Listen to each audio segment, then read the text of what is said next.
السلام علیکم، میرا نام نسیم ہے۔ ذوالحجہ کے 10 دن سال کے بہت خاص دن ہوتے ہیں۔ یہ حج کے دن ہے۔ ایسے مسلم ہم سب کو پتا ہونا چاہیے کہ ان دنوں کی کیا امپورٹنس ہے۔ محمد صلی اللہ علیہ وسلم نے فرمایا، ذوالحجہ کے دن کی گئی نیکیاں سال کے نیکیوں سے زیادہ قریب ہوتی ہے اللہ کے۔ تو ان دنوں میں ہمیں کوشش کرنی چاہیے کہ سال میں زیادہ سے زیادہ نیکیاں کرے اس 10 دن میں۔ ان دنوں میں ہمیں کوشش کرنی چاہیے کہ زیادہ سے زیادہ نیکیاں کرے اس 10 دن میں، کیونکہ ہر نیکی کا ثواب ملٹیپلائی ہو جاتا ہے۔ ان دنوں ہمیں روزے رکھنے چاہیے۔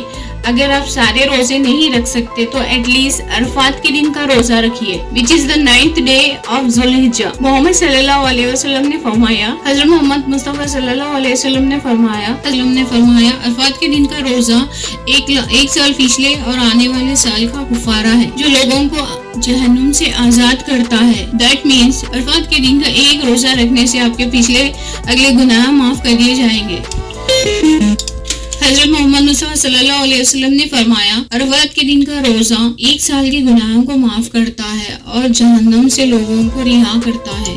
10 ذوالحجہ کے دن کعبے کا غلاف یعنی مسواک چینج کیا جاتا ہے۔ کسوہ کو سال بھر 200 سے زیادہ کاریگر کام کرتے ہیں، یعنی کعبے کا غلاف ریشم کے کپڑے پر سونے اور چاندی کی کڑھائی کر کام کرتے ہیں۔ ان دنوں میں حج ہوتا ہے اور عید کے دن قربانی کی جاتی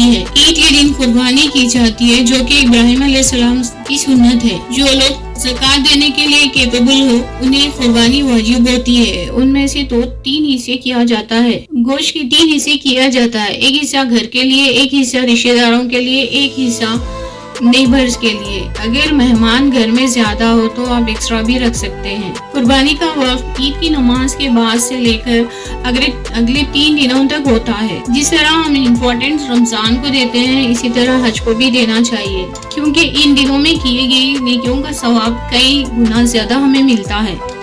اسی لیے اپنے ذکر کو بڑھا دے، ان دنوں میں زیادہ سے زیادہ صدقہ کرے اور عبادت میں ٹائم لگائے۔ اس ویڈیو کو زیادہ سے زیادہ لوگوں میں شیئر کریے تاکہ ذوالحجہ کے دن کی امپورٹنس سب کو پتہ چلنا چاہیے۔